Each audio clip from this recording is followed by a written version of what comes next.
Yeah, they are.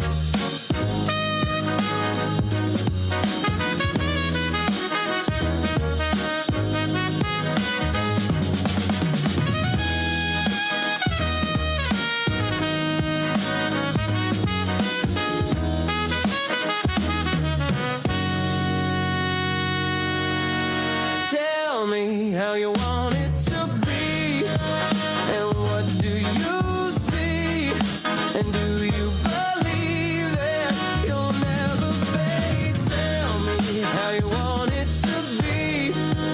Was there something you've seen that made you believe that you'll never fade? In your perfect world, your too perfect world, your too perfect world, your too perfect world. Welcome, everybody, to another edition of the Rockpile Report podcast. We are live on YouTube. I am here, your Buffalo... Yeah, finger guns. Gonna do the finger guns. I am your host, Bill, season ticket holder Drew Gear. That's my producer, Chris Kruger. In studio with us, getting cozy, is Mr. Ryan Lasal. We were from Rock Sports Network. We were just treated to a rendition of the Perfect World intro song we usually play. Chris, was that like Jason Mraz, Maroon 5? Like, what AI Jason Mraz version of good your feel friend's to it. song was that? That's 1940s is what it was. I have a jazz cover. We played that last week. Oh, so that was AI's Yeah. take on like a Frank Sinatra? Yeah, and that was Okay. 1940s.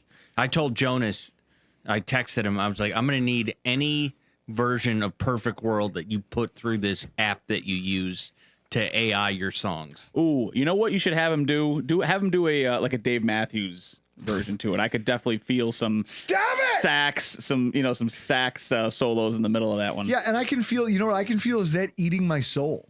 I can feel like Dave Matthews sucks. And I realized over time, it's not me, it's him. Right? Like the band is full of, Dave Matthews band is full of, you and I have fought about this Oh, before. we argue about it all the time. Dave Matthews Some of the most band, talented musicians you will ever hear. some of the most talented musicians you will ever hear. And then one barefoot South African guy just mumbling while he's high as balls on the stage, just barefoot for no reason. Put your shoes on, stop mumbling, and just get on with the song. Like nothing. I've seen him live once for all of about 45 minutes, and then I just went back to partying. I was like, nah, I don't need this in my life. I came for the party. How I much will of go back how to much the of our party. listenership do you think listens to Dave Matthews? I'd be fascinated More than you to know. think. More than you think. Guys, in the comments, how many of you are Dave Matthews Band fans? I'd be interested in them because I understand they're popular, right? I don't think that it's one of those things. Plus, I know that it's pop, like it's easy, right? To be like, here's this thing. It's like the people who say they don't like the Beatles.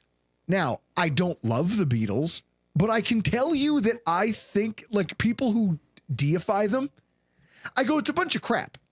There's no technical execution to what they're doing musically. It's average music that was really cool at an important time in what music was. Teddy Bandana in the comments, Dave Matthews Band bridge incident is basically the Jets' entire franchise history. That's fair. That's fair. Yes. And this is why we have the best fans. Tracy doesn't like them. They're all bad people just like us. Teddy, I love you.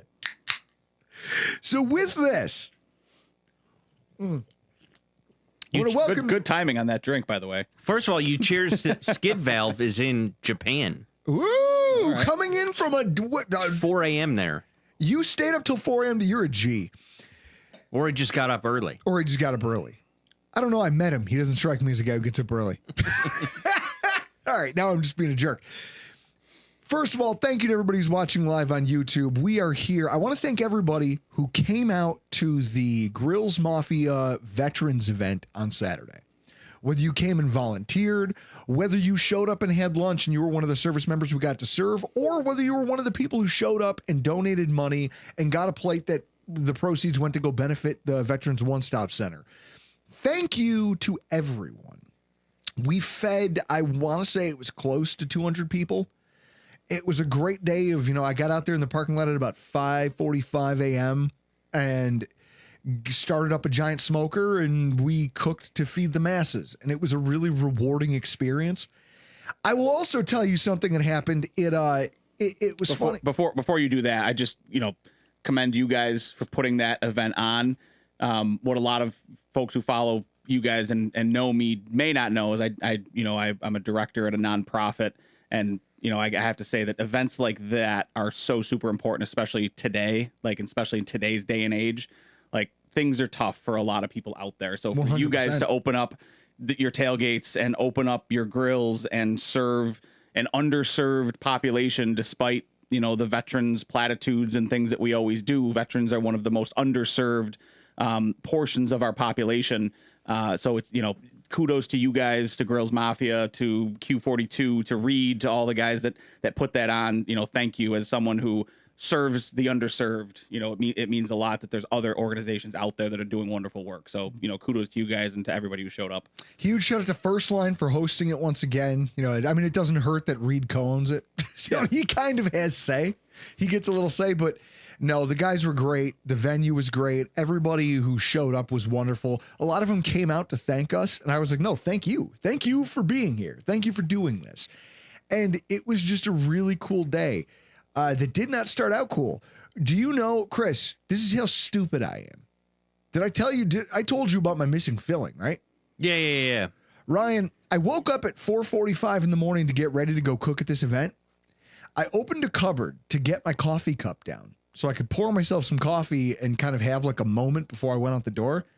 And then with haste, with real haste in my boxers, ran face first into a cupboard door so hard that I popped the lenses out of my glasses. And then I'm putting them back in, and I go upstairs and I'm like, all right, that was catastrophic, but it's okay. Nobody's awake. Everything's fine. So after I smash my face off this cupboard door, it's about 5 now, and I'm brushing my teeth, and I feel something. And I go, that's weird. And I get a flosser. I'm thinking maybe I just didn't brush well enough last night. As soon as I start flossing, the entire filling just falls right out. I started my day by smashing my face off a cupboard door so hard I loosened a filling. And what's funny is that wasn't even the worst thing that happened to me this weekend. I think the worst thing that happened to me was... Me? Well, yes, you. Always. I meant because Thursday morning on my way to work, I got T-boned by a deer.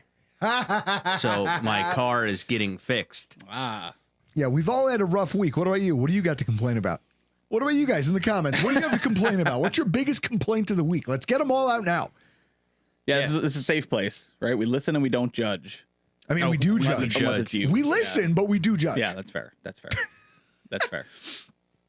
Guys, it was a great weekend. Chris, his crippled car notwithstanding, me, my favorite. I was going less than I usually do in that area, and I probably hit the brake and probably got down between 25 and 30, and that deer just hit me right on the hinge of the door. Yeah, so you shouldn't have hit the brakes. Yeah, well, probably would have driven right past him. Well, no, the deer probably would have came through my driver's side window. Could be. Yeah, sure. But I pulled over and I opened my door and I just heard metal on metal as I opened it. I'm like, God damn it. Here's my favorite. Teddy Bandana in the comments. Drew can tell stories about his teeth for decades. Can't tell you a story about braces, though. There's no orthodontia going on over here. No. Just looking at this, Jeremy Rogers, y'all met us this weekend. Wasn't it the worst? No, this weekend's tailgate was awesome. Thank you to everybody who braved the wind and the weather and came out to hang out with us, because I'm so glad we didn't wind up in a final destination situation with that windmill boy. Iman and I were exhausted. We showed up. We're not on our A game, and just seeing those of you who came out to enjoy it with us made it worth it. I will say it's impressive, though, because as tired as you guys said that you were, I mean, you guys put in work on that grill. I will tell you that I woke up accidentally hungover. I texted Chris, had been bothering me at the event. He goes, text me and tell me what time to pick me up. I didn't eat the entire time I was there because I was serving other people. Like, I'm busy, I'm working. And then I go home and I go, okay, well, I'm going to unpack the truck. I'm going to shower. I'm going to wash all my cold weather gear. I'm going to then dry it. And then I'm going to repack the truck for tomorrow's tailgate. And I'm like, well, I'll have a cocktail. As one does. Then I put the stuff in my teeth And it's like, oh, you can't eat for 3 hours. And I say, okay, well, while I wait for the filling repair kit to harden, I guess I'll have another cocktail. I'll make a third cocktail. And all of a sudden, I had a moment in the garage where I'm putting together the propane fire pit that it was too windy to use at the tailgate. Yeah.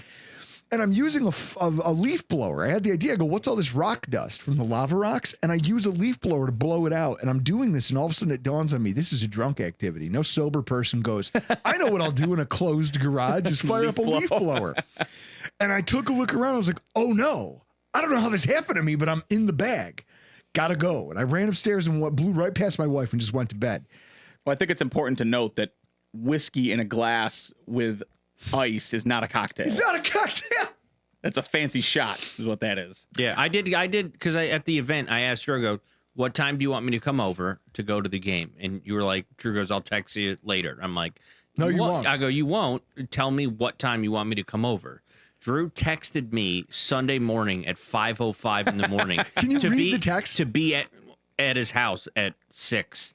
I was going to do this message. Jeremy Rogers, who's in the chat, who we met at the tailgate, he sent us a message on Instagram. Hey, thanks again for all you guys do. I wanted to Irish goodbye you first, but you're the master. Jeremy wanted to Irish. You can't Irish goodbye me. I do it first, and I'm better at it than everyone. So it was funny because I did no one thinks I leave my own party. Joke's on you. The text message I sent Chris just read, and it was at like 5:05. Be here at 6. I'm accidentally hungover. And that was it. Yeah, 6 a.m. I'm accidentally hungover. I haven't felt like that since college. Like that, it was that kind of day. That's a rough to look. the point that 20 years later. 20 years later, Yeah. It got me. And yet you all who showed up pulled me out of it. God bless you. And God bless Montucky Cold Snacks for getting me out of that one. Chris, Montucky Cold Snacks is the official beer of the Rockpile Report podcast. According to Men's Health Magazine, of all the light lagers, they are hands down the best six-pack for your six-pack. There's only 4 ingredients, no fillers, no preservatives, no BS, just the good stuff. Clean taste, clean finish. And Ryan, they're just as charitable as Bill's Mafia. Do you know that they donate 8% of their gross every year to local charities in the Pacific Northwest? That's awesome. How do you do better than that as a beer company? It's easy to drink. You seem to like them. Yeah. We're getting on just fine. Absolutely. They are a wonderful substitute for my Jenny.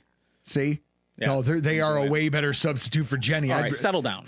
Settle down now. Settle down. Montucky Cold Snacks, the unofficial beer of Montana, but the official beer of the Rockpile Report podcast. Go get your fix at the Cheektowaga Country Club, where you can get $3 cans. In this economy, there's a $3 beer out there. You're an idiot if you don't do it.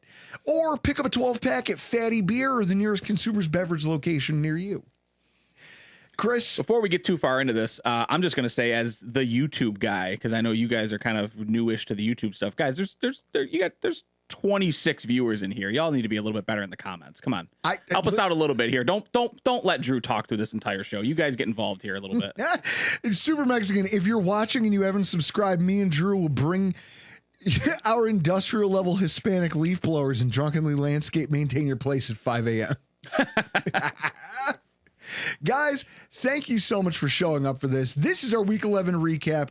The Buffalo Bills 44, the Buccaneers, I believe it was 31. 32. Scorigami. 30. Oh, yes, Scorigami. It was Scorigami, yeah. Scorigamis are weird, right? When you go, wait, this score has never been done before. It's impressive, right? After how many seasons the NFL's been playing? It's weird that we're still getting them, isn't it? Yeah, that's what I mean. Like, as we get into this conversation, though, and we really start to open up what this game was, to me, there was a stupid tweet that really made it resonate. Ryan, I'm going to put it on the monitor here in front of you while Chris puts it up there for the viewers at home. It is nonsense, right? It is nonsense, and it's dumb, and it fits this podcast perfectly. What's the best way to clean this pan? Throw it out. See, now I see this pan, and I say to myself, your first reaction is revulsion. You look at that, and you go, this pan is disgusting. I didn't say it was disgusting. I just think if you're going to try to clean it, just toss it. Now, is that pan clean, or is it usable? Usable. Okay.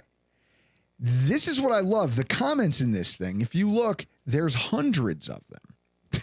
There's 1.5 thousand comments, and they vary from Fill it with hot soapy water till everyone needs to soak and then forget about it forever. Reynolds wrap. You have the people who are basically like, oh, I would throw that thing into the sun. That's unsanitary. It's funny because when you look at a pan that's that color, the reality is... Tracy said that's seasoned. Exactly. That's called patina. Every single one of my baking sheets looks exactly like this. It's when the oil and the fat chemically bond with the metal, just like seasoning cast iron, it makes it more effective. It improves its nonstick nature. Every cooking sheet should look like that if it's doing like the optimal version of it. And I feel like the way you feel about the Buffalo Bills offense is a lot like how divided people are about that cooking sheet and whether or not that's acceptable. The people who want things to look clean and orderly and who just assume that it should work and it should look presentable on paper versus the people who go, this looks like a hot mess, but it will cook better than anything you've seen all season long. That is the Buffalo Bills offense when you're talking about what we've been for the last 2.5 months versus what we saw on Sunday. The Buffalo Bills were the dirty version of the patinaed version of the pan this week, and it worked. It was the most effective, the most efficient version of this, and it's polarizing amongst fans. Because when I tweet something out in the first quarter going, Josh Allen, he stinks right now. Chris, you want to pull those up? Yep. When I go, Josh Allen stinks right now. Oh, we've got him.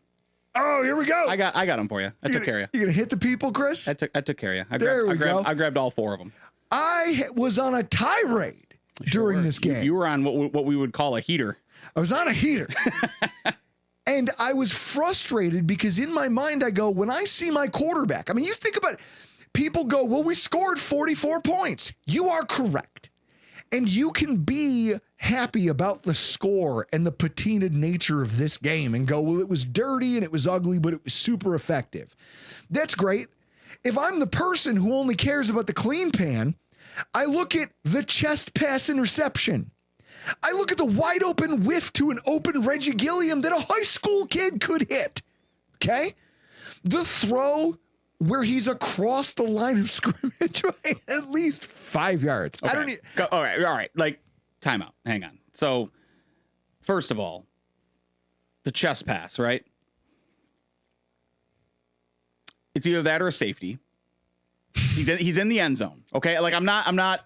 It turned out to be a 1 point difference. Yeah, I mean, because you can't take a grounding, right? You can't try to extend the play because that could result in holding, and you can't take a sack, right? He's got to get the ball out. Advisably, if he's, I think what if I had to assume he knew he had to get the ball out and he didn't even look for a player, he just threw it up in the air knowing someone would probably come down with it, right? Or at least knock it down, and it's not grounding. So yeah, I mean, is that an advisable pass? No, but I mean, again, it doesn't hurt you in the long run. And then the throw across the line of scrimmage, it's very clearly that he's trying to lateral it behind him. It's very clear. Except he's such a horse, he can't do that. And I think the wind. I think the wind caught that too. Well, so yeah. You talk about the wind on that pass. It's going 8 feet. Yeah, no, it was a good 11 yards across. I mean, it was from inside the hash mark to the sideline. Do you know what 33 feet looks like? Have you ever seen a boat? Yeah. That player was not a tape boat's measure. length. That player was not a boat's length away from. I think the wind did catch that ball. I don't think that's why it was. I don't think that's why it was a forward pass. I think it was a forward pass because he threw it forward. But he was trying to lateral that plat. We're out here arguing the wind now. Okay. Yeah. Yep. So was it the wind on Reggie Gilliam's gross overthrow? No, I mean, I think he was surprised that Reggie Gilliam was his target. And his thought in his head was, the hell am I going to throw the ball to Reggie Gilliam for? And he just hucked it out of bounds. Okay. So when I'm getting fired up about these plays and I go, why isn't our coaching staff doing more to help this guy? Now, again, this is watching it in real time. And this is where I love some of the people who came after me on Twitter about those tweets that you guys saw earlier. Because their attitude is, oh, you suck. I'm like, yeah, well, you're talking about this 3 hours after the game. I'm at the game. And they're like, oh, you only tweet about the negative things, never the positive. Yeah, because I'm too busy celebrating the positive things. If I'm the negative things, I can't rail on the people around me for 2 hours about the negative things that bother me. I mean, you can, but I can. You'll probably be asked to leave. Although I do appreciate Super Mexican. Do you even boat, bro? Do you even boat, bro? Do you have you ever seen a boat? That's exactly how you came across on that one. Like, have you ever seen a boat? No, I mean, listen, like, but so there's a place to be unhappy with some of the things that our offense is forced to do when you're playing a high variance style of football. But at the same time, as the scoreboard showed us, and as like the first emergence all season of just what the explosives that this offense is capable of producing through the air. Anyway, you know, we've had good running games. Through the air, this is the most explosive game we've had. And that's directly rooted in this idea that sometimes you have to accept the fact that it's going to have to be ugly in order to produce this other thing you want. Yeah, I mean, like to your point, when you said, you know, why isn't our coaching staff like putting an end to this, or like why are they? Because he can go out and score 6 touchdowns. Yes. Right. Like he's legitimately, and I will say this, legitimately the only quarterback in the NFL that can put up a 6 total touchdown, 2 turnover football game and score 40 points. Like, and there's not another guy in the NFL that can do that. And I think it's funny because I wish that I could go out there and say that, like, oh, my tweets were just kind of a honeypot to see how many people I could aggregate who are just mad at anybody who criticizes Josh or criticizes the staff. But that's not it. I was just frustrated and looking for a dumping place for my thoughts. And I went to Twitter, and it's funny because in reality, the reactions to that are exactly what they should be. You can be mad at me for being mad at the coaching staff that these mistakes are taking place, because in my mind, I watch that and I go, you're not creating the type of environment that I see when I'm thinking about when the Detroit Lions are at their best. It's because the offense is on schedule. The wide receivers are getting open. They're being schemed open. The running game is carrying the load and they're hammering people. And then they're running off play action and saying, okay, Amon St. Brown, go out there and dominate some wide receiver 2, or God forbid you can get on a linebacker. It's over in zone coverage. Mm-hmm. And I'm watching other teams do these things. And I'm looking at our roster going, we have a better quarterback. Why can't we have a staff who allows for this? And then you see the ultimate result of the football game, and even a curmudgeon like me has to pack it in and go, if this team is going to be the most devastating version of what it's capable of, I guess you need that. You need to have whatever it is that they're putting out there and what they're doing. Because, Ryan, look at this. When you talk about passing EPA for the week, for the entire week across the NFL, Josh Allen was second only to Bryce Young, who had the craziest game of his entire career. 448 yards and 3 touchdowns. His EPA was better than Josh's, only like Josh had 2 interceptions. That's why, right? That's why his EPA is still 0.2 less than. Think about that. That's crazy. He's got 2 interceptions and he's only 0.2 EPA below Bryce Young with 2 turnovers, right? And here's the thing. I mean, you talk about the Lions and you talk about the Rams and you talk about these high, and I've done the same thing. Like, I've watched the Rams and I've gone, Sean McVay, every single year, he just schemes guys open. Guys are running wide open down the field. And, you know, Detroit, wide open down the field, right?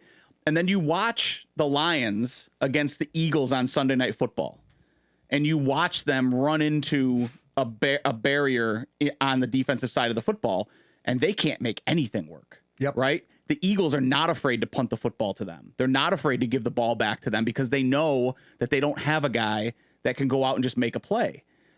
The Buccaneers and every team in the NFL, when Josh is playing like that, are terrified to death to give him the football back. Like, it's him and Mahomes, right?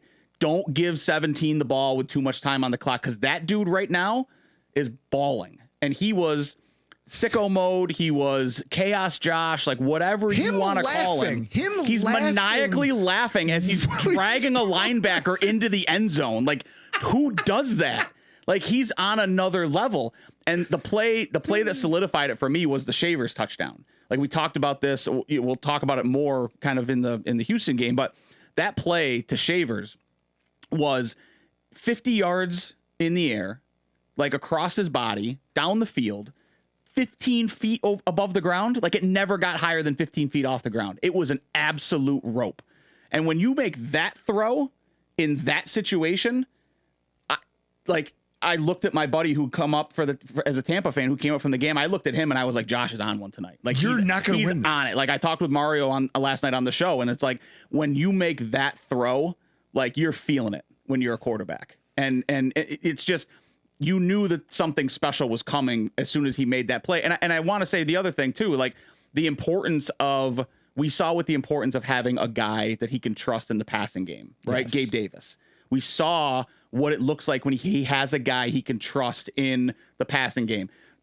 But you also saw Gabe Davis, right? You saw the slant go off his arms. Yep. Somebody in this room called a 4th down slant to Gabe Davis. I don't remember who that was. 4th and 4, right? Yeah. 4th and 4. Somebody in this room called that slant. And I've lamented this since they got rid of Stephon Diggs. Who's the guy that on 4th and 3, on 3rd and 5, who's going to go get me 6, right?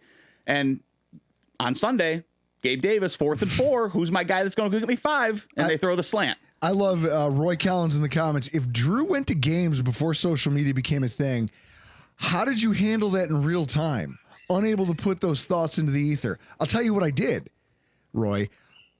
There's a reason why I still am one of the more visible and like members of our section. Pieces of it have turned over. When we sit in the stadium in our section, I've been there for a decade and a half. And I know the sheriff at the top of the section by name, Keith Rules. Our usher, Tony. I'm on a first name basis with Tony. Every game I go down, at some point in the game, I find 5-10 minutes. I go have a conversation with Tony, talk to him about his family and everything else. You basically become this character, but there. I'm doing a podcast. I'm just doing it in real time in the middle of the stadium in front of everybody. I think at one point you told me that you waterboarded people with your football takes. And I would do it ad nauseum. Now I have a podcast for that. I don't have to bother the people who sit near me in the stadium, and they're all very pleased about this. Yet you still do. Yeah, I still bother them. I still bother people. Just in different Spin ways. in the comments. Can we just be mad at you, Drew, without having a reason? I love Spin. Sure. You guys are more than, listen, everyone is mad at me all the time. Want to Spin. I still need to meet you, by the way. I still owe you a couple drinks, my friend. You know what's funny is I have his address. Yeah. Yeah. All right. That's hilarious. Yeah, Spin, you're going to rethink that one soon. Yeah, I mean, I think and Terry talks about it too. When you get the shoulder roll, Yep. or Teddy, yeah, when you get the shoulder roll from Josh, like it's going to be a game. It was incredible to see because, and I guess this is the thing, we've been waiting for it. If there's something we've been waiting for all season to give us hope, because you watched the Dolphins game, and I wouldn't blame any Bills fan for thinking to themselves, like we did have our best game of the year against the Chiefs, and now we're regressing offensively. And maybe we actually are cooked. Maybe this thing that we've known about our offense, this thing that we've relied on about our offense, this wild, unpredictable explosion from our quarterback, it might not exist anymore. That has been a fear of, and it's been almost one of the quiet, unspoken fears of this fan base for the last 2 months, has been maybe that doesn't exist anymore. And I've seen people try to take to social media to rationalize it. You know, that weirdo thigh doctor, whoever he is, I don't dislike. I'm not sure. I shouldn't say that. I actually do trash a lot of people. But I'm not trashing him. It was just weird. He's posting stuff about Haley Seinfeld and like her stuff. And then he's like, I wonder if this is why Josh is doing poorly. It's like, no, what are you, Bills TMZ? Knock it off. Stop that. It still exists until he goes an entire season without being able to do it, without having a game like he had Sunday. I don't want to believe it's ever gone, but you start to question, What is it that's causing him to not look like the Josh Allen who won the MVP? The Josh Allen who won us that Thanksgiving game against Dallas when he was just clearly the most influential player on the field at any given time. Where did that guy go? Well, we saw him. Yeah, I mean, and it was Tampa Bay had to see it. It was concerning because, I mean, you started to think that way because in that Miami game, specifically in the second half, and then even to start the game against Tampa, you were starting to see like mechanical breakdowns in Josh. You were starting to see the elbow drop. You were starting to see the footwork, you know, him open his body way up on his throws. Like there were things that you watched and, you know, we talked about it on hashtag, like, you know, Mario does his quarterback thing where it's like Josh looks broken. Like we talked about it after the Miami game. He just looked broken. He looked like he didn't have his mechanics. He looked like he couldn't come off of individual reads. He looked like he just wasn't seeing the field. And then it was like, okay, here we go again against Tampa Bay after that interception. It's like, oh my God, here we go again. Yep. And then, like I said earlier, then you get the Shavers play, right? Where it's like he scrambles to his right, Shavers breaks off his route. He has no business seeing Shavers running down the left side of the field when he's rolling towards the right sideline. No business whatsoever seeing that ball. Like that's one where you talk about it on the film room where it's like, hey, Josh Shavers was wide open down the field, but there's no reason to be looking over there because you're scrambling to your right? Earlier this season, he missed Curtis Samuel on a play because he left the pocket too early. Yep. In this play, he uses his athleticism to stay in the pocket, and because he stays, he finds Shavers down the sideline getting behind his guy. Yeah. But the reason Shavers is open is because the defense, and especially the safety is looking, going, hey, I'm dropping.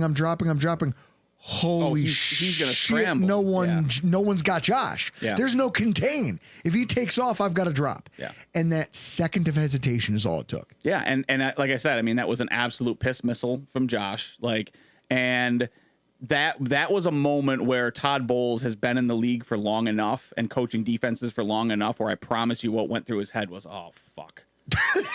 Like, because that's a play that, I mean, gets a quarterback like Allen back on track, right? Chaos Josh plays, get him back on track, and then he just goes sicko mode. To me, it was the moment where, like in the movie Billy Madison, when he realizes big he trouble. realizes he can catch the dodgeball. He's like, oh yeah, I still have this thing. Yeah. And he just goes on a tear, and there's nothing you can do about it. Watching the emergence of that offense, and yet it was ugly. His completion percentage for the week wasn't great. Yeah. His overall, like when you look at, the passing yardage, like what was it? I think it was Pardon My Take, who he's friends with those guys. Yep. And they had the tweet where they were like, oh, the graphic, it's the Josh Allen hat trick. 3 rushing touchdowns, 3 passing touchdowns, and 1 pass that any other quarterback in the NFL would get benched for. Yeah. Yeah. Yeah. I mean, and you know, it's the, listen, like I talked about it with the guys. This offense is not fixed, right? Anyone who looks at that one game and thinks that this problem is gone, like there are still problems on this offense. Like they struggled to run the football, right? They struggled at times to get open. They aren't getting enough from their tight ends. But all of that, but then you're reminded, right? Like none of that matters when you've got that dude on the sideline. What dude? That dude. Right? Because what they call is that dude is in crunch time. And the question is, do we punt it or do we go for it? Well, if we punt it, we're giving the ball back to that dude. So let's try to make something happen here. Talking to my wife, the only way I could characterize it was this. Because she's like, oh, I come home, I'm exhausted. I'm on, like I ended up falling asleep inside my children's shark tent. That's how tired I was. And so I had a moment though where she's talking to me about the game and she's all excited. She's like, Josh Allen, like, what was that? And I looked at her and I go, oh yeah, Josh Allen, he's down there. He's over there walking on water, like the movie Tombstone. He's just Wyatt Earp. Yeah. He just said, you know what? Enough's enough. I found it. I know what I'm doing. We're just going to end this right now. Yeah. I'm just going to be the craziest thing you've ever seen on a football field. If you're an opposing defensive coordinator, there is no amount of film study you can do. Nope. You can take away our tight ends. You know, I've been calling them the secret sauce all season. You can take those away. You can bottle up James Cook for 48 rushing yards. when Josh Allen decides that he's going to go walk across the river and shoot down Gurley, there's nothing you can do. He's just going to do it. Yeah. And you as the coaching staff can flail into it, or you can just concede it. But either way, he's coming. Skid Valve in the comments, I'm shocked I didn't get deported for disturbing the peace when Allen threw that mind-numbing interception. Getting kicked out of a foreign country because of Josh Allen would be one of the funniest things ever. So as I celebrate what seems to be the resurgence of at least Josh being a lunatic on the football field, I'd ask you to pick a whiskey off the shelf for me there, Ryan. What do you think? Grab a bottle behind you. It's one of the benefits of having these seats. Oh, my God. I don't know. Give me some help. What do you think? What are you feeling Why don't you hand me that Woodford over there? And if there's a glass under your stool there, if you'd like a sip. Yeah. There we go. Yeah. I mean, it's one of those things where defensive coordinators are going to have to think about it, and head coaches are going to have to think about it too. It's like the Avengers, right? Where Loki, what are you going to do? I've got an army. Yeah, they're just and Sean McDermott's just like, I've got Josh Allen. I've got a Josh Allen. Yeah. And guess what? Even if you put together your best effort, it might not matter. Yeah. Because he's a guy who's completed the most passes in NFL history within a yard of the sideline. Like, That's one of those ridiculous things where you go, oh, those are. It's like we're gonna start one of those girly, like just Josh Allen things. Yeah. Like we're gonna start like a weekly chart of just things Josh Allen and Josh Allen alone contributes to the NFL. That's one of them. Yeah. So Todd Bowles did what he could, and at the end of the day, this whole offense just crashed down on top of him because of Josh Allen, but also because things around him became more cohesive. The passing attack actually became more cohesive when you eliminated some things, which we'll talk about in a little bit, but cheers, Chris, to the return of Josh Allen, to everybody in the comments. To the return of Chaos Josh. The return I've of got my Chaos own Josh bottle Allen. of Woodford over here, except Fancy. it's a store pick, which means it's better than the one you're drinking. Lauren Oubre, I was sad Josh didn't throw and catch a touchdown on one play. In addition to rushing and passing 3, a partridge in a pear tree. I'll tell you what. Like Mr. Perfect, Like Mr. Perfect. those old vignettes. Hey, on. Marcus Mariota did it. He threw and caught a touchdown pass. What did they classify the Allen touchdown in the snow against San Francisco? That was a passing and a no. It was a passing and no. He didn't get a receiving touchdown for that. No, he It got was a rushing pitch backwards. touchdown. There was He got a rushing touchdown. touchdown. Because I have him in fantasy that year, so I got 12 points for that play. But I mean, like keep it. It is worth noting, right? Because I am this guy, right? I'm the McDermott guy. Mm-hmm. Like the stats that the team put out, right? Like he's the only quarterback in NFL history to have 3 25+ yard passing touchdowns and 3 rushing touchdowns in the same game. And, it's him and I think Otto Graham maybe that has like 2 games Otto of Graham. two games of like 3 and 3. But Chris, give it a goog. How long has it been since Otto Graham played in the NFL? What year was he around?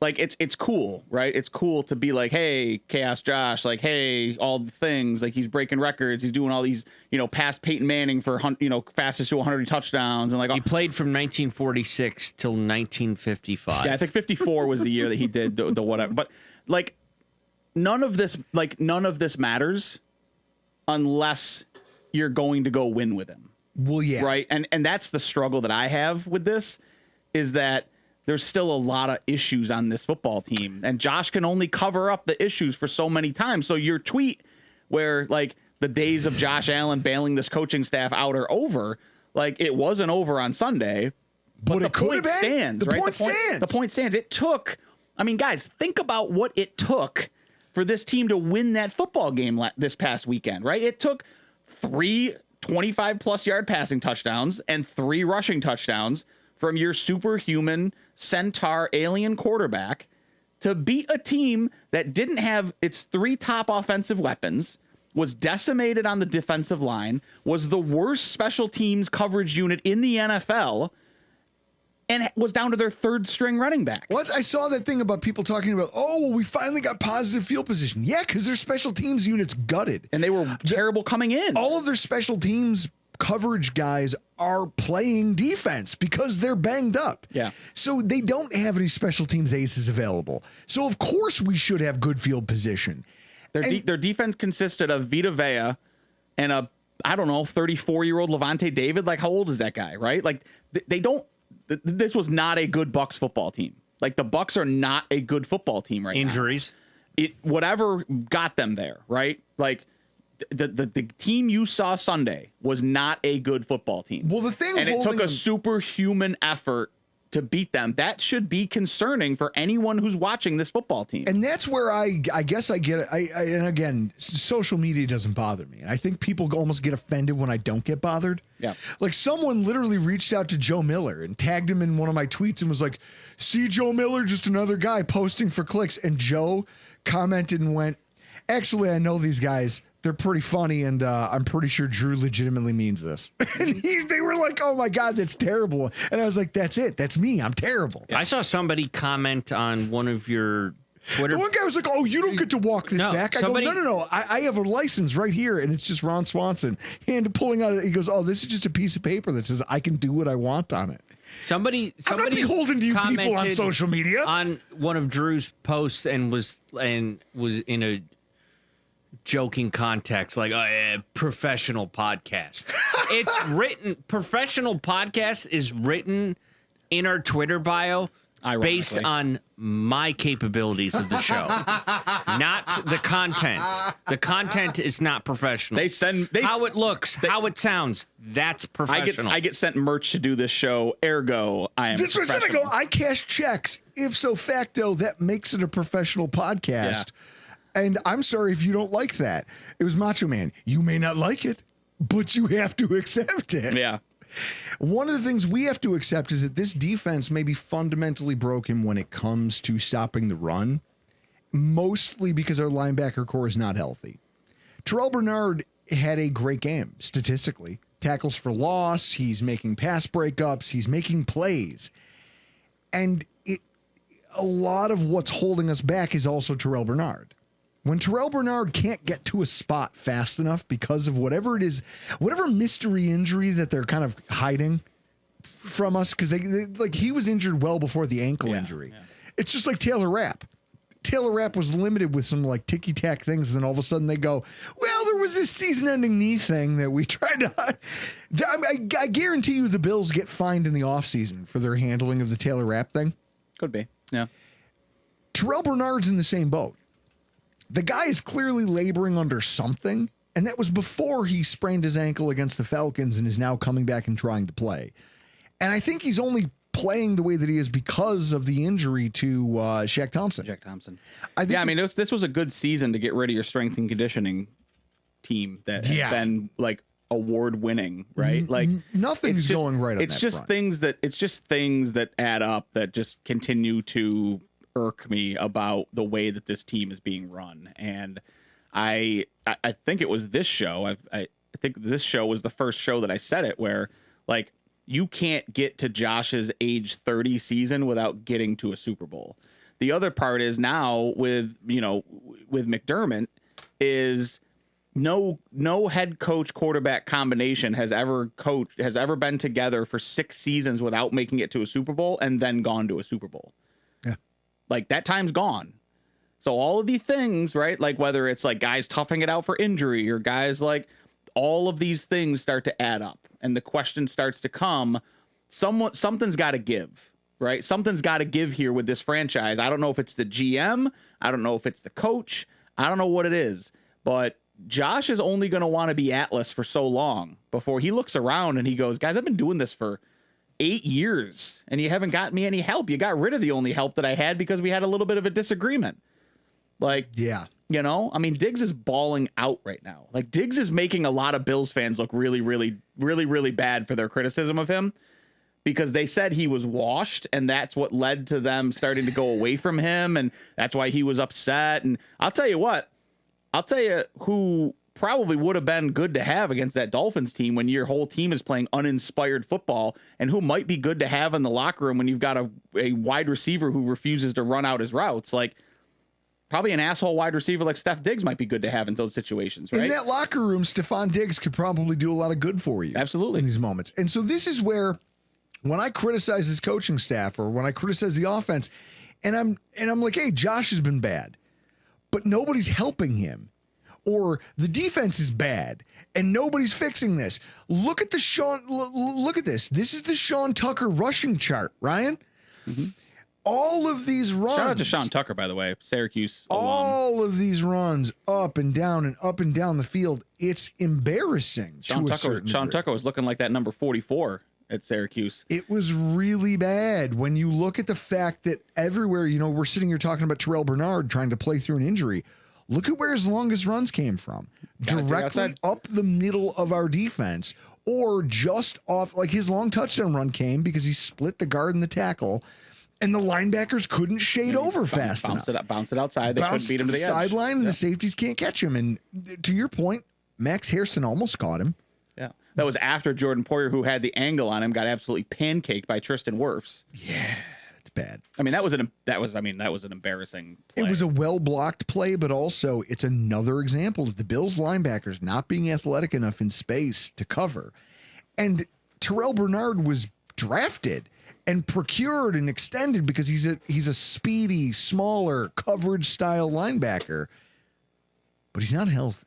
Yeah. And whatever's wrong with him, it's not going to go away. So now the question is not when does he get healthy? It's what do you as a defensive coach and a defensive coordinator do about it?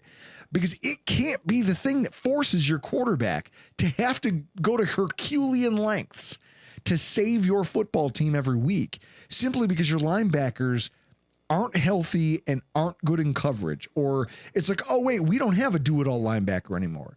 When I saw Matt Milano come off the field on a third down, it was one of the most damning indictments of where he is in his career. Yeah, I mean, and that's the issue with McDermott's style where he goes and gets these undersized linebackers, right? Like that only works, that instinctual linebacker, which is what Milano had been, which is what Bernard was supposed to be, right? Like an instinctual linebacker is only as good as their ability to get to the play once they diagnose it, right? Sophie St. George, I was a McDermott trust the process and culture defender until the Miami loss. That broke me. Yeah. I mean, Bernard is another example of this. Milano was an example of this 2 years ago, right? Like when you can be as instinctual as you want, but instincts combined with athleticism lets you get to the play before the guard can get second level on you and get washed out, before the guy bounces it outside, right? When you can't get there, it doesn't matter whether you know where the ball's going. And that's now where Bernard is. Like, he can't get to those plays. So you're reliant on Dorian Williams, who's a fine player, but he's not instinctual, right? No. He's just fast and physical, and he gets to the ball, but he gets to the ball at the line of scrimmage. He doesn't get to the ball behind the line of scrimmage. So you're depending on a Shaq Thompson coming back. And like, if you would have told any Bills fan before the season started, like, hey, your most important defensive piece after Ed Oliver is going to be Shaq Thompson, they would have thought you were crazy. But he's by it's almost far. Like you should have passed on drafting Caden Prather with your last pick, and maybe picked up somebody. Went to UB. Yeah, went to Sean Dolak. I mean, it's almost like maybe we need to stop investing in our homegrown talent and spend some free agent dollars on some actual free agents. Well, in order to do that, you have to draft well, and there's some problems with that, but we're going to talk about that because I want to get into the hero and zero of the week, and I feel like this is the perfect time of the show to do it. Chris, for everything that I didn't like, there was one player who shined brighter than everybody else, and there's some context I want to give to this. The hero of the week is Bills wide receiver Terrell Shavers. Don't take it personally, all right? Franchise star players are a lot like Highlanders. There can only be one. It's low-hanging fruit to keep trying to give Josh Allen well, I was about to say something really graphic and vulgar, but I'm not going to do that. In any event, I don't need to kiss Josh Allen's ass. We all know he's great.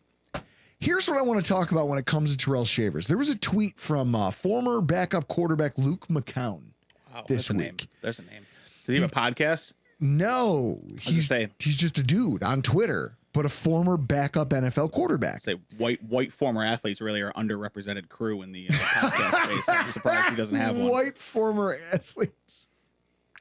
I do like Jeremy Rogers in the comments. I will say Drew's arm extension and back hair were never tested against mine. So the thing with Terrell Shavers, what makes his performance so impressive, Ryan, and I want to bounce this off you. Luke McCown comes out in defense of Shadur Sanders this weekend, talking about how it's crazy for anyone to expect that a fourth string player, right? Oh, you've been buried on the depth chart. And people go, well, he's at practice every day. And he goes, you guys don't understand as fans what the reality of an NFL practice is. The starters, the starting 11 players on offense run 10 to 13 plays per day together. Actual full speed plays together as part of the install for the week. They run those plays and then they go do film study and they have individual position group meetings. And then the coaches kind of get together after each practice and talk about what they saw, what they think, and it's always against scout team. And then finally, at some point in the week, they do kind of starters versus scout team against, hey, here's the actual game install. And again, it's 10 plays. We're going to run 10 full speed plays against the look team. Yep. And then we're going to develop our game plan because it's the middle of the season. Now, you know who doesn't do this? You know who doesn't subscribe to this theory and actually runs full practices and puts everybody through them? Mike Tomlin and the Pittsburgh Steelers. Do you know why the Pittsburgh Steelers flame out the playoffs every single year and they fade down the stretch of every single season? Yes, they're practicing. They have old veteran players and they run them ragged all season and then they gas out at the end of the season. Yeah. Yep. Every good football team gives their players 10 to 13 reps and then they break. There is never an opportunity for a backup player like Shadur Sanders to ever get experience with those starting players when you only have such a finite amount of time and a finite number of reps each week to really get everybody on the same page, dialed in for what that week's game plan is going to be. Well, and especially when your starter's a rookie who needs every rep he can get, right? Like they're running Dylan Gabriel they're not getting, if they're giving extra snaps, it's to Gabriel. Yes. It's not going to be to Shadur Sanders. All that said. So when I take the, you go, I'm sorry, you're the guest and I'm cutting you off rudely. I mean, all that said, like Dylan Gabriel hasn't been playing great and they haven't made the shift to Shadur Sanders, right? So so there must be something. But so what I read this tweet from Luke McCown and he's talking about the realities of what the practice atmosphere is actually like. Because to his point, most fans don't get it.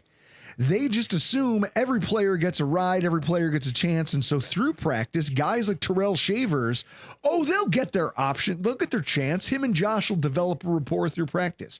The reality is there's almost never an opportunity for Terrell Shavers to ever get FaceTime on the field with Josh Allen as the starting quarterback. Yeah. That doesn't happen. So to have a football game where Terrell Shavers comes out and has the game that he has on Sunday, he's not being put in a position to really be prepared for that moment. It's one of those things where you either, like everyone's like, I can't believe he was ready for this. Well, you don't have to get ready if you stay ready. Yeah. Terrell Shavers is a stud in that regard. I put it in the chat earlier. That performance on Sunday from Shavers, that's what we want from Keon Coleman. And I don't think we'll get it. But this is the thing. When you talk about the Keon Coleman conversation, you've got a guy like Terrell Shavers. And I don't think it was an accident that Josh Allen went out of his way to praise Shavers in his post-game commentary about how, hey, Shavers is a guy who never complained about a lack of opportunities. Never complained that he didn't get run with the ones. He just worked really hard. And when he got his opportunity, he made the most of it. Yep. That's what Josh was. Josh was a guy who never got a D1 offer. He never got anything handed to him. He had to go out and take it by force. He had to take the job from Nathan Peterman because they were like, oh, Peterman, you're terrible. And Josh is probably sitting there going, well, yeah, I watched Peterman. He sucks. Like, I'm not the most accurate passer. Nathan Peterman stinks, but you picked him over me. I guess you know better than I do, but I'm just going to work and wait. And then week 1 came against the Baltimore Ravens, and they were like, Josh, you didn't get any of the starter snaps. Screw it, you're in the game. Go help us. Terrell Shavers, not just having the catch, right? Because the touchdown catch was great. That was a good catch. He also had a number of other catches. And I think more impressive was that he springs Ty Johnson on that long touchdown run of his, the catch and run. He has the wherewithal to legally block that guy. It's not a block in the back. He goes out, he runs his route, and then he comes back and gets that guy clean. That is a thing that when you're playing starting NFL football, and yet you're a backup. You're a guy who has no experience with this. If he had just blocked that guy in the back and the thing had gotten called back, we all would have kind of shrugged and gone, well, that's what happens when you put a Terrell Shavers out there. But he didn't, because he's been honing his craft so hard just waiting for this moment that when he got it, he made the most of it. And it was electric. And to know that now maybe Josh looks at this a little bit differently. And so the guy who throws the ball, who gets to call the shots offensively, that guy looks at Terrell Shavers and goes, I can trust that guy. I can trust that out of everybody on this offense, where for months I've been running around looking for somebody to read the room when I'm in trouble and make themselves available, Terrell Shavers went out and did it. Ralph Wilson Sr. in the comments, this is a question. Shavers was number 1 this week in separation in the NFL. Can anyone confirm or deny that? Well, let's see. Yeah, I mean, I think with the Shavers thing, right? Like, I think there's part and parcel on this. I think part of it is, the right thing to do is praise a guy who works really hard in practice, comes out and has a good game. I think the other thing is, like, it's one game, right? Sure. So, like, let's kind of pump our brakes a little bit with, kind of how should he be the number 1 option going forward? And, like, Well, I think premature. I think he should. But what Shavers brings to you, Keon Coleman was drafted to be an X, right? He was drafted to be your boundary, like, go get it, like, stretch the defense, X receiver, right? What Shavers brings to you is he's an X receiver. He can go out and block. He can go out and run a go route. He can go out and adjust to Josh's scrambling. Like, he can do all the things. Can he do it at a sustained clip? We're going to find out, right? But Roy Collins in the comments, 6.6 yards of separation. Yeah. So like what Shavers lets you do. 8.7 actually. 8.7 average yards of separation, which put him 6th in the NFL. But that's also if you're talking about running backs. Take the running backs away, because the running backs are always going to have massive separation, right? Because they're coming out of the backfield with nobody on them. So the average separation, you just got to get rid of running backs on those. But anyway, like with Shavers, like what this game lets you kind of do, right? As Joe Brady prepares to move forward with this team, is I've got my X, I've got Shavers. Gabe Davis played really well, right? Gabe Davis is a guy that knows how to be a boundary wide receiver. Gabe Davis becomes my Z, right? He becomes my Z receiver. So I've got my 2 boundary guys. I went out and got Josh Palmer because I needed someone else who could work the middle of the field and be electric with it like Shakir can be, right? Mm-hmm. Now you've got your 4. You've got your 4 wide receivers. You got your 4 wide receiver set. You've got your running back in. Like, you've got your set that you can move forward with. And I think that helps from a game plan perspective, because what they've been trying to do is they've been trying to get Keon Coleman to get enough production where teams have to respect him as an X receiver, as a boundary guy. And he's not been able to do it. So now you've got a guy in Shavers that can go do it. Like, Houston has to prepare for Tyrell Shavers, and that's what he brings to this offense based on his performance. And that's a huge boon to a coaching staff that had no answers, because they've clearly been trying to make Coleman an X. Like, clearly been trying to. They force feed him. They throw him the jump balls. They throw him all the things he's supposed to be good at, right? Because if he can come down with a couple of them, they got to account for him, right? And that's why, even as badly as I wanted to give this award to Joey Bosa this week, for his I don't know that I've ever seen a defensive end who's so good at rushing the passer take such poor run defense angles.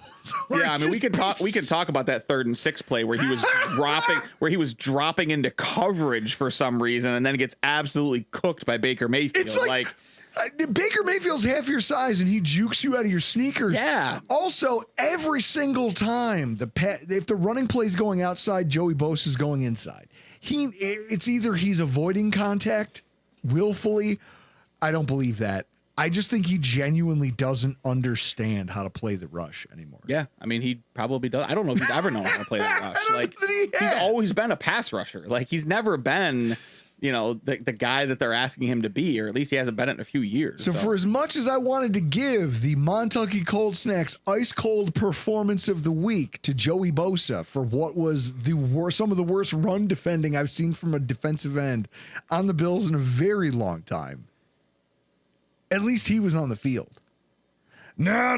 That award goes to wide receiver Keon Coleman. You folks fell on your face. You get an F- in my book. When you think about Keon Coleman, it's easy to punch down now in retrospect and go, Keon Coleman, oh, this and that, you stink, whatever. Here's what I don't like. Shaver's giant day is magnified by the fact that he's not getting, in my mind, he's not getting snaps with the starters. All week long, the Buffalo Bills in the run-up to this game allowed Keon Coleman to take those 10 to 12 to 13 actual live-action reps. All week long, Keon Coleman gets to take them.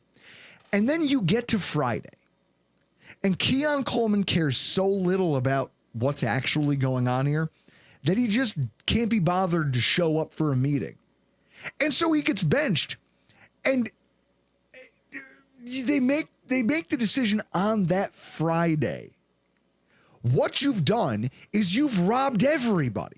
You've stolen from your quarterback. You've stolen from, like, I look at this and I go, it's not his lack of availability, but the idea that on a weekly basis, there are guys on this roster who are working their asses off to get an opportunity to go take 3 reps with Josh Allen in practice. You're getting 10 of them. And then this is how dismissive of that opportunity you are. Never mind the stuff of him dancing on the sideline. Like, I don't conflate any of that. But it's that's offensive to me. You have a teammate who's working his ass off after being an undrafted free agent into the league, and you're treating all of this like it's a big joke. You ooze unprofessionalism. And that, to me, is offensive. It's just the idea that you're stealing from that guy.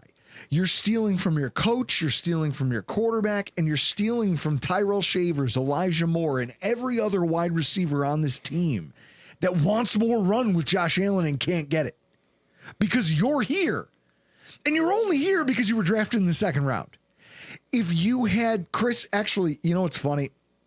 Out of all the sports, Partham in the comments, appropriate that Keon literally wears the number 0. Yeah. Out of all the bloviation that I ignore when it comes to mainstream media and sports and talking heads, it is funny when you have instances of stuff like this and you have actual players who get together, like ex-greats who get together and talk about this stuff. This was Shannon Sharp and Chad Ochocinco, talking about the Keon Coleman situation. You meet. After you meet, you practice. You go home. Hey, what he missed? He missed Friday. He must have missed Friday meeting, huh? Yeah. Yes. Damn. Come on, Ocho. Key. Come on, boy. Come on, boy. I don't get it, Ocho.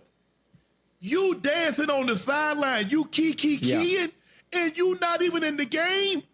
So let me ask you a question. What do you think Sean McDermott's thinking? What do you think the general manager's thinking? They're thinking the exact same thing you and I thinking. You said it. He don't get it. Yeah. Listen, them opportunities, they shrink real fast, especially when they don't view you as valuable as you may think. How we do it, Ocho? Production and tolerance. As long as production is here, so is tolerance. The moment production goes here, production will never be lower than tolerance. Just so you know. There you go. Shannon Sharp and Ocho Cinco nightcap. You can keep, and the whole time Shannon Sharp's doing this, he goes, the franchise's tolerance for your nonsense. Think about Lawrence Taylor. Lawrence Taylor is an NFL legend. He was a maniac off the field. Yeah. And he was a maniac in the locker room, at practices. The coaching staff fought with him for a decade. It's worth noting too, like Ocho Cinco notoriously slept at Paul Brown Stadium, like lived at Paul Brown Stadium for the first 2 years of his NFL career. And they asked him, why don't you go get your own place? He goes, what do I need a place for? I got a couch here I can sleep on. Everything. I work out here. I eat here. I practice here. I study here. What do I need to go anywhere for? And this nothing beats Ocho Cinco when he was with the Bengals. He would call the offensive coordinator at 3 a.m. and go, I'm open, and then hang up. Yeah. And you know what? He was open. He was open. And it's the idea that here's Shannon Sharp going, here's where tolerance from an organization will be. And if your performance is somewhere in here, you don't get to fuck around. There is no wiggle room for you if you aren't at least even. Yeah. And this is the world that Keon Coleman has decided to live in. Not only are you going to be a disappointing performer on the football field, but also you're going to be disrespectful to your teammates' time, your coaching staff's time off the field. Dude, so I don't know where we go forward with the Keon Coleman. Guys in the chat, what do you think? Appropriate that Keon literally wears 0. I love that. Mike Partham, the whole Sharp Ocho video is worth watching. It really is. When they dissect this thing going on with Keon Coleman. Now, everybody here goes, oh, we all talked about it, and everybody got the message, and we move on. I don't know that if you're the person who finds yourself in this position, is it turnkey? Do you just become a professional overnight?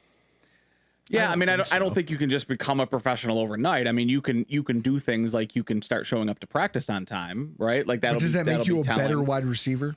I mean, in theory, if you show up and you do the work that the coaching staff makes you do, I think the question is that how good of a receiver really is he? I mean, what's his ceiling, right? I think this it was always alarmingly low. Yeah, I mean, this is worth like having the conversation. Like you traded back, so you passed on Xavier Worthy. That's looking like a not big deal, right? Like Xavier Worthy has his own issues, right? But you also passed on Ricky Pearsall, and then you decided to draft Keon Coleman when Ladd McConkey went right after you. Like, there's other problems here beyond like you picked a guy who doesn't care. Like you could make the argument you picked a guy who's not talented. Like that's a bigger problem than him not showing up to practice, in my opinion. Super Mexican in the comments, hit the pavers, Keon. We've got shavers. You know what? Yeah, I mean, and again, thinking? Right? Like real quick. Like let's remember what we're talking about here, right? Like you're talking about Terrell Shavers and saying we don't need X because we have Terrell Shavers. Like that's not a thing that you should be saying about any of your receiving. No, right? Like Terrell Shavers, rightfully undrafted free agent, rightfully has been fighting for field time. Yes, like let's not. He's not Terrell Shavers. He's not a top 4 wide receiver on almost any team in this league. No. So I mean, Keon Coleman. I think this is a much bigger indictment on Bean than it is on Coleman, because this is stuff that should have been known. So Ryan, you see it here on the screen in front of you. I mean, you don't get guys that don't know how to be professional that suddenly like you draft guys and you go, yeah, he's going to need some hand holding, right? He's going to need to make sure that he gets to practice on time. Like he's a guy that doesn't show up all the time. This is stuff you should know. Dude, this isn't new. When I had heard about him being late for meetings, just from being friends with Reed and knowing where, most rookies live, you're 3 minutes from the stadium. How the fuck are you late?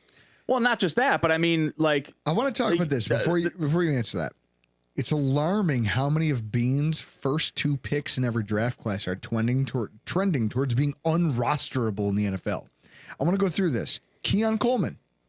Right now, I view him as a real problem because if you're so wildly unprofessional that you can't make it, you're being outplayed by an undrafted free agent, if only because he cares more, then maybe you're not an NFL player.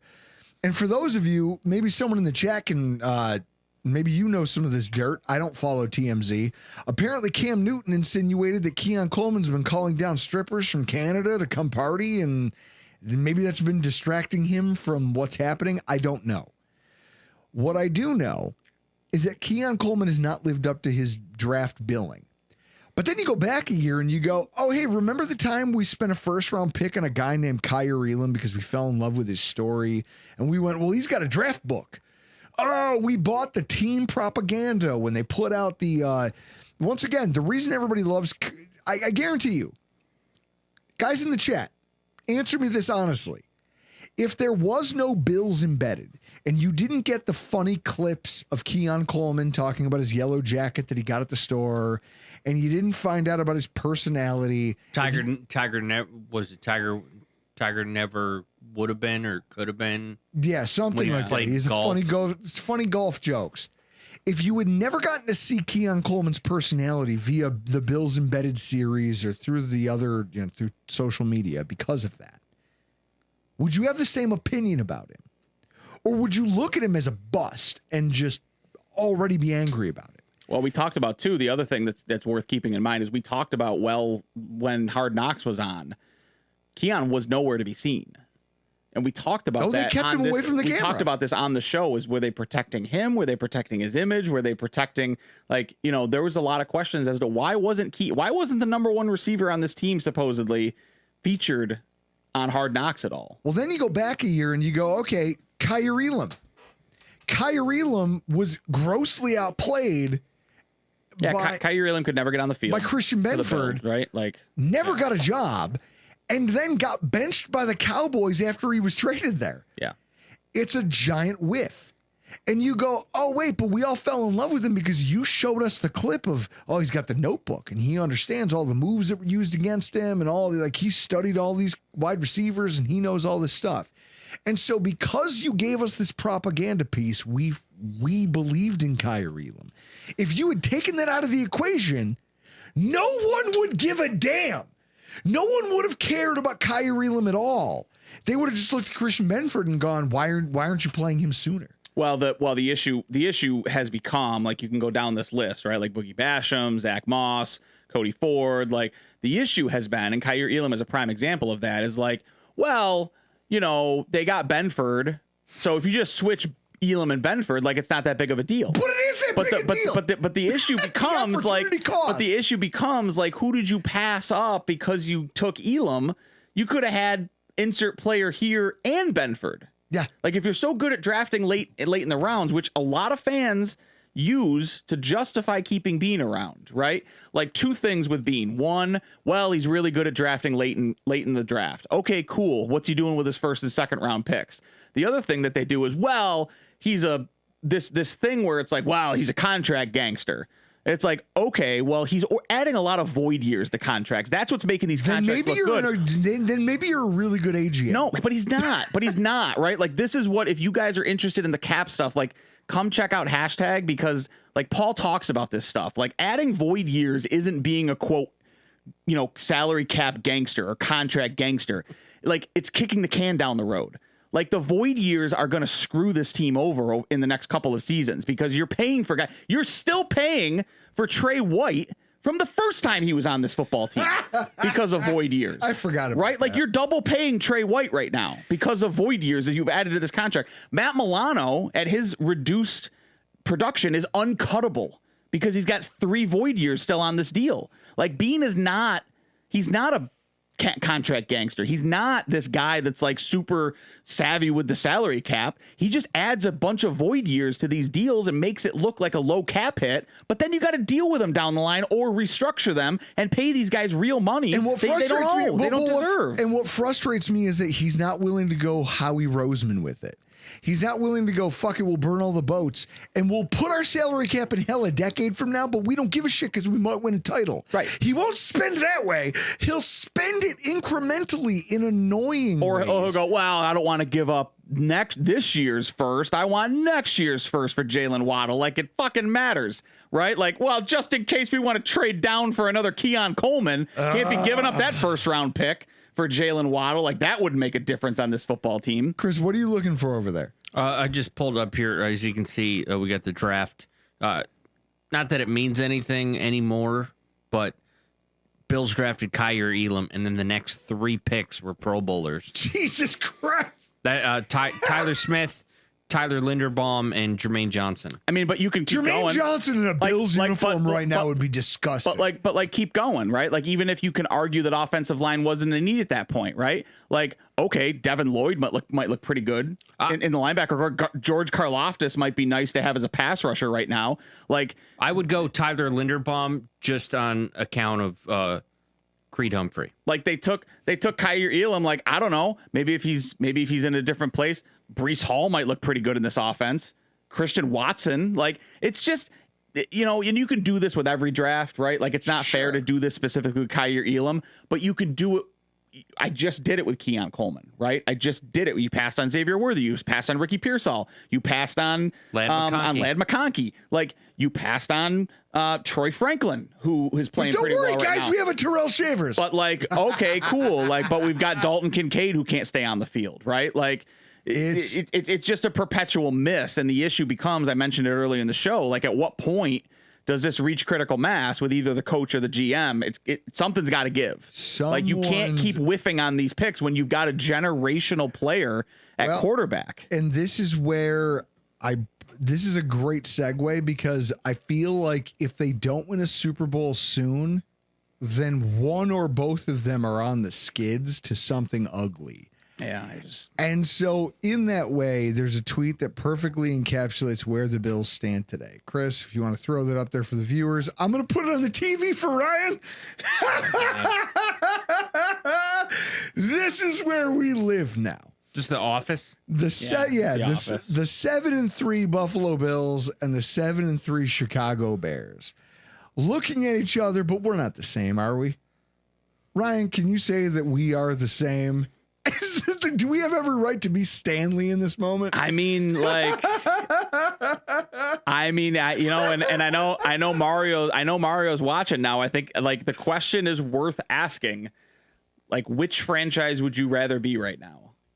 I'm not gonna lie, I'd still rather be the Bills, because you know why? Yeah, my quarterback has proven that he can win when things matter. Sure. And so when you go, hey, bro, we're both 7-3, I go, don't talk to me. You don't get to talk to me. Yeah. Who are you? The Bills are 7-3, but it doesn't feel like 7-3, which is probably proof we've come full circle on the drought era mindset. Somebody earlier was like, if Drew survived the drought, how could he sit through the stadium all those years and not freak out on everybody? We've come full circle now. And me, myself included, have become just as insufferable as all the Patriots fans and the Colts fans and now the Chiefs fans when they don't win, that I've been making fun of forever. In that we expect to win. We expect perfection. And if it doesn't land, we're angry about it because we know you have what looks like on paper the recipe. You've got a Hall of Fame quarterback, first ballot Hall of Fame quarterback. Yep. There's no, and you have a respectable defense. Doesn't have to be great, respectable. Then there's no reason for you not attending at least one Super Bowl. Mm-hmm. For fuck's sake, the Bengals made one. Yeah. So there's this thing of that we have to go do it. And the fact that we haven't makes some of us angsty. It makes us tight. We say some things that we might not say otherwise. We feel a little more angst towards the football team than maybe we should when you look around the landscape of the NFL and you think about what the playoff picture really is. And I think that's where we have to end tonight's show, is just with a look at reality of where the Bills are, especially after this week's explosion and what message this game just sent to the rest of the AFC. Because you're talking about an AFC that's headed up by the New England Patriots and the Indianapolis Colts and who else is ahead of us? The Steelers. Oh, good. The Steelers. And the Broncos. Mm-hmm. The Broncos, who struggled to complete passes. Here's what's funny. You should just say it by quarterback.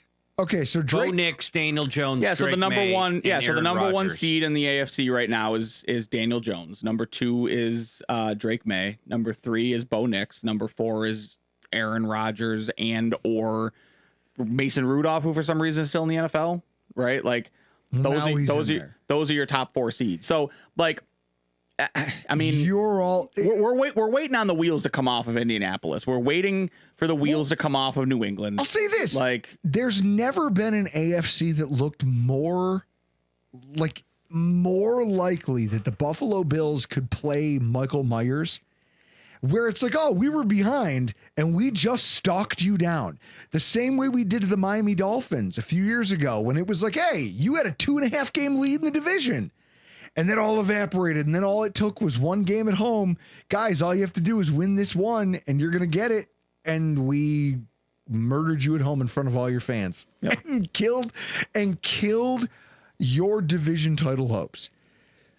and then played you in the playoffs and beat you. I'm looking at the AFC going, well, you guys all have problems.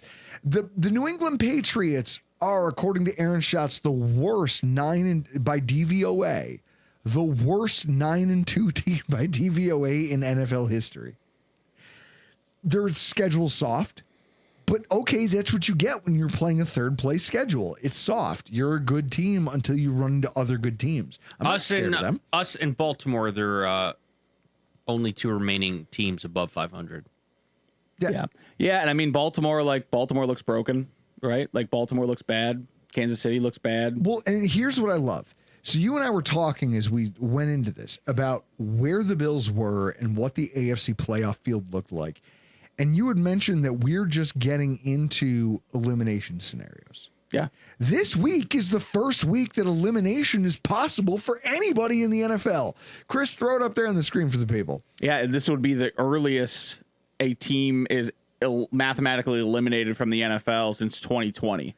So the Giants can be eliminated from playoff contention this week with a loss and a win by either Dallas. Dallas. It's going to be up there as soon as Chris kind of gets around to it. But so the Giants can be eliminated, right? So like that's the first time since 2020 that it could be this early in the season that that a team is eliminated from the playoffs. Not only that, but then you've got a bunch of divisional teams that could be eliminated, right? So the Jets could be out, Arizona could be out in terms of divisional opportunities. They still have wild card opportunities. So like when you talk about the NFL, like it's as wide open as it's ever been.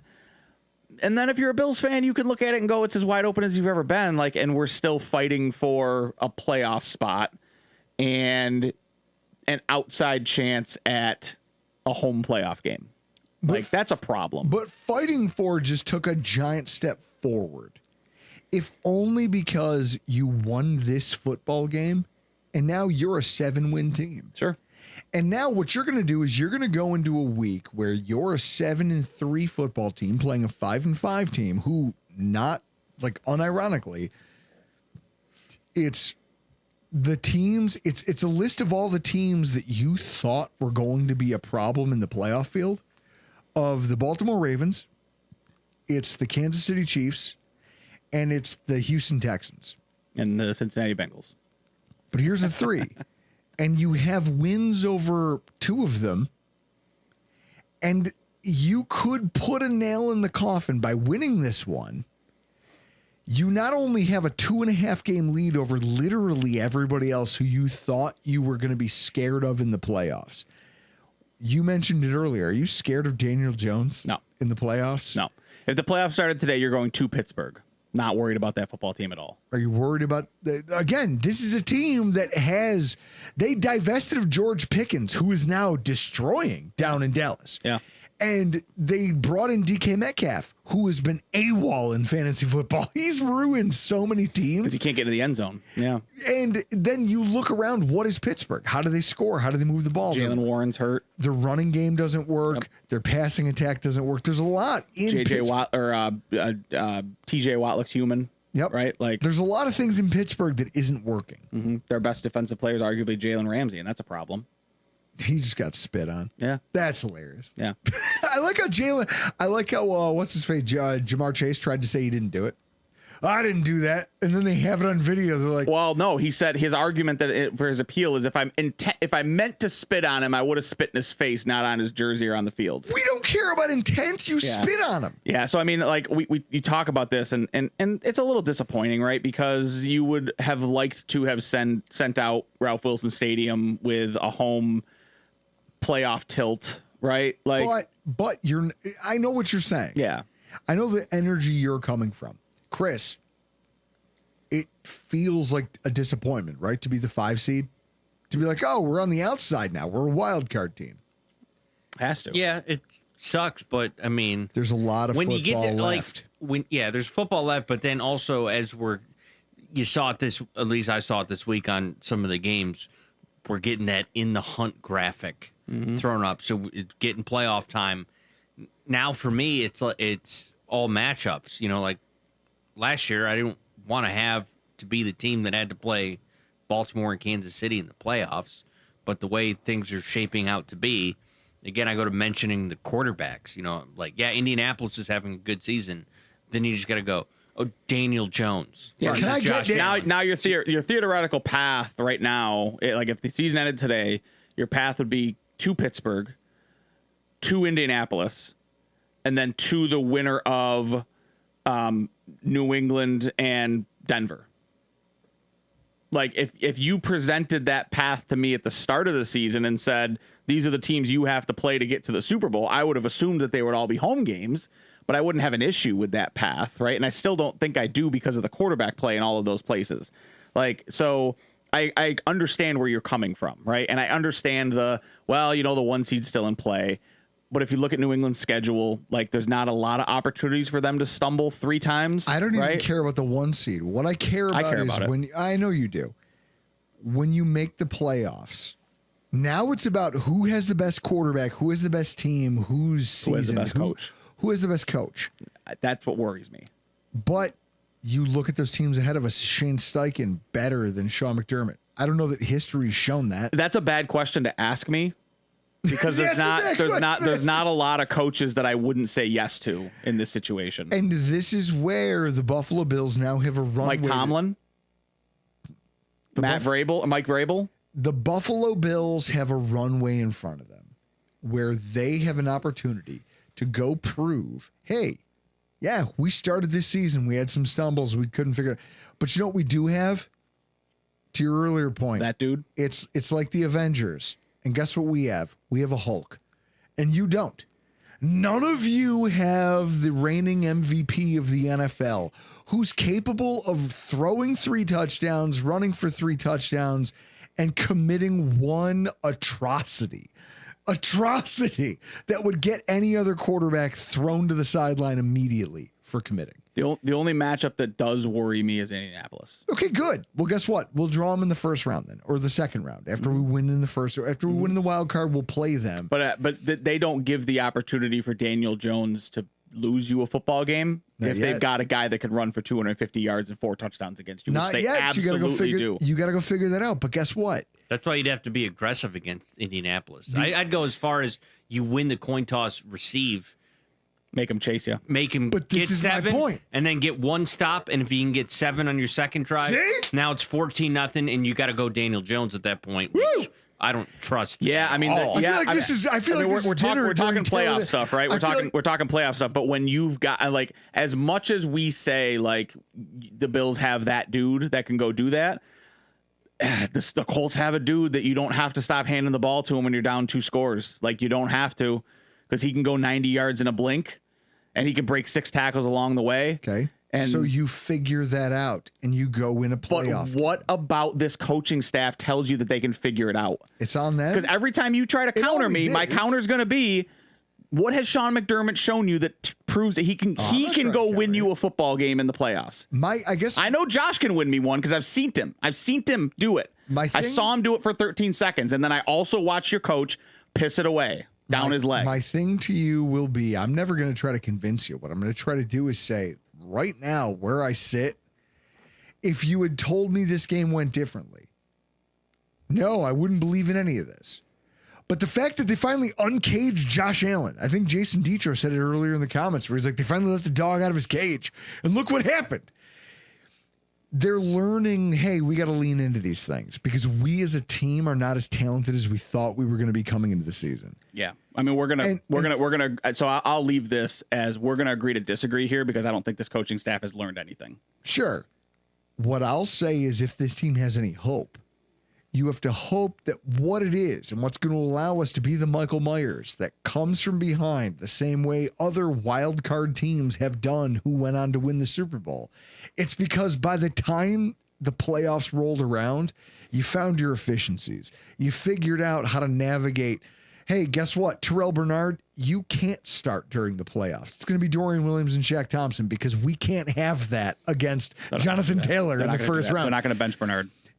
So you have to navigate it, figure out how to mitigate it. So Spin says third string running backs can run at will, and the Bills could not stop it. Yep. How are they going to figure out how to stop Jonathan Taylor? I saw that tweet today. Because Drew, but like you can't just say figure it out. You can't just say that. Nope. And you know what your answer is going to have to be? Score more points. If you have to win every single game the way the Bills almost came back and won the Rams game, and then went on to win the Lions game the way they did last year, with arguably the same talent that they have out there on the field now. You can do that, but it's on you to go do it. Now, how you manufacture it, how'd they do it against the Lions? Yeah, you didn't stop the run for an entire game because it's Jahmyr Gibbs and it's David Montgomery. Yeah. You can't stop them for 4 quarters. You stopped them long enough to get a lead. Yeah. And then you scored 45 points. I saw a tweet today, and it's on our Twitter account at Rockpile Report if you follow us. Somebody said the same thing you just said. Oh, our Super Bowl hopes aren't going to matter because we can't stop the run. How do we fix this? Score more. Yeah, I mean, I think it's a little reductive in terms of what I said. I didn't say that they can't stop the run. I said I have no faith in this coaching staff to make the adjustments necessary to win a football game. Score more points. But again, listen though. But what you're saying is just go do this, right? There's been no indication over the last 9 seasons of Sean McDermott that he's suddenly going to go do the thing, and right? We're here. So here where? We're here. You're at 7-2 with a flawed football team. Yep. So you have to go try to do it. And it's not like everybody has a perfect football team. We all have flaws. You know what the flaws for the Indianapolis Colts are? Hey, we're 1 injury away, 2 injuries away on the offensive line. Something happens. Someone gets injured. Someone gets dinged up. Now this thing doesn't run the way that it ran before. Sure. And all of a sudden it's all ugly and there's a lot of football left to play. We're a long way off from trying to prognosticate who can't do anything in the playoffs. What I'll tell you is seeing this performance from Josh Allen, all right, I'm willing to back off some of my criticism because it goes, oh, wait, so you have that thing. Now, hopefully you're smart enough as a coaching staff to just let that guy roll. Let him roll. They're not going to do that. They're not going to do that because they wouldn't have put the leash on him to begin with. Let him turn the ball over. Let him be chaotic. Let this be the pan with all the patina on it. It'll cook. That thing will cook. And you kind of, I mean, it's how we died last year. It might be how you live this year. Yeah, might be. Chris, that's how I'm going to end this thing. Guys, this has been a lot of fun. Thank you for everybody who showed up, everyone who participated in the comments. But for tonight, we got to get the hell out of here because I can't keep him out. You heard that slur. I'm Drew Gear. That's Chris Kruger. That's Ryan Lasal from #Sports. And also, Rock Sports Network. Rock Sports Yeah, we can Network. get both credit now.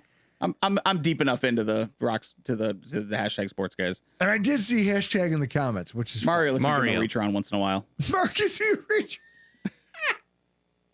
I mean, his arms are long, but they're not that long. Yeah, man. And I'm Drew Gear, but we got to get the hell out of here. This has been your Rockpile Report.